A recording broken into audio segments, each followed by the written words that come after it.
জুবিনদাৰ ৰৈ ৰৈ বিনালে আমাৰ কাৰণে কেৱল এখন চিনেমা নহয়, এই চিনেমাখন চোৱাটো আমাৰ কাৰণে তেখেতৰ প্ৰতি এটা শ্ৰদ্ধাঞ্জলি জ্ঞাপন, এটা ট্ৰিবিউট।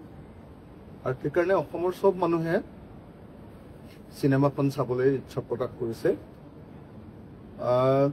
জুবিনদাৰ মৃত্যুৰ তদন্ত আৰু জুবিনদাৰ জীৱনৰ ঘটনা, এই গোটেই ঘটনাৰ লগত ৰৈ ৰৈ বিনালেৰ এটা বিশেষ সম্পৰ্ক আছে। আৰু সেইকাৰণে মই ভাবোঁ যে অসমৰ প্ৰত্যেকজন মানুহৰ কাৰণে ৰৈ ৰৈ বিনালে চোৱাটো এটা আৱেগ। আৰু মই সেইকাৰণে সকলোকে ৰৈ ৰৈ বিনালে চাবৰ কাৰণে অনুৰোধ জনোৱাই নহয়, আহ্বান জনোৱাই নহয়, বা আশা কৰিম যে জুবিনদাৰ ন্যায়ৰ কাৰণেও আমাক ৰৈ ৰৈ বিনালে চোৱাৰ পাছত আমাক বেছি সংঘবদ্ধ কৰিব, বেছি সাহসী কৰিব, আৰু আমি জুবিনদাৰ ন্যায়ৰ কাৰণে বেছিকৈ মাত মাতিব পাৰিম। আপোনাক কোনটো শ্ব' আছে? 50ৰ শ্ব'টো, 50ৰ শ্ব'টো হয়।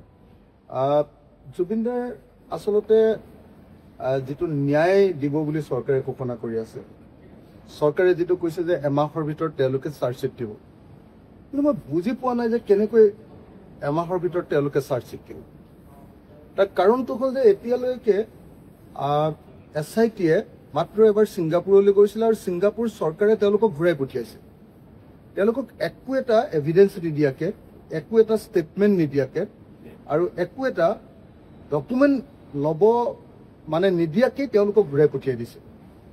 এনেকৈ ঘূৰাই পঠিয়াই দিয়াৰ পাছতো যদি চৰকাৰে কয় যে নহয় এমাহৰ ভিতৰত আমি 70 দিনৰ ভিতৰত, মুখ্যমন্ত্ৰীয়ে কৈছে, মুখ্যমন্ত্ৰীয়েতো চাৰ্জশ্বিট বনাই তুলিছে, কিন্তু মুখ্যমন্ত্ৰীয়ে আগতে ডেট কাৰ্ড ঠিক কৰি থৈ দিছে।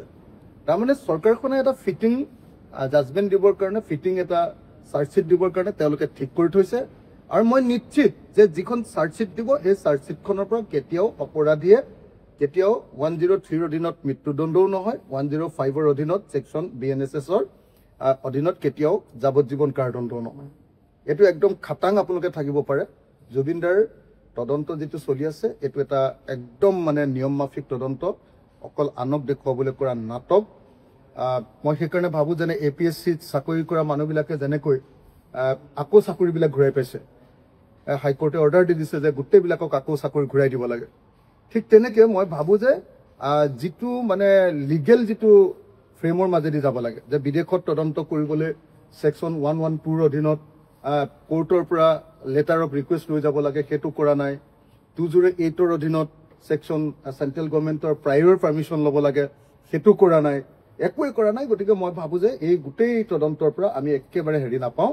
মাত্ৰ আপোনালোকে দেখিব যে চাৰ্জশ্বিট দিয়াৰ কেইদিনমানৰ পাছতে এই কেছটোৰ পৰা এইকেইটা মানুহে বেল পাই যাব, যিকেইজন মানুহক ধৰি ৰাখিছে চাৰ্জশ্বিট দিয়াৰ কেইদিনমানৰ ভিতৰত। 1 নম্বৰ কথা। 2 নম্বৰ কথা, তেওঁলোকক ধৰি ৰাখিবৰ কাৰণে পিছত বেলেগ বেলেগ কেছ লগাই হয়তো ইলেকশ্যনলৈকে ৰাখিব পাৰিব, যেনেকৈ ধৰক ED লগাব কৈছে, অৰ্থনৈতিক কেলেংকাৰী লগাব কৈছে। গতিকে প্ৰকৃত তদন্ত কৰিবৰ কাৰণে মই চৰকাৰক দাবী জনাইছোঁ। আৰু মই নিজে সেইকাৰণে আপোনাৰ SIT-ৰ মুৰব্বীজনক ফোন কৰিছিলোঁ যে মই নিজে আপোনালোকৰ লগত কথা পাতিব খোজোঁ, মোৰ কথাখিনি ক'ব খোজোঁ, কিন্তু তেওঁলোকে লগ দিবলৈ সাহস কৰা নাই।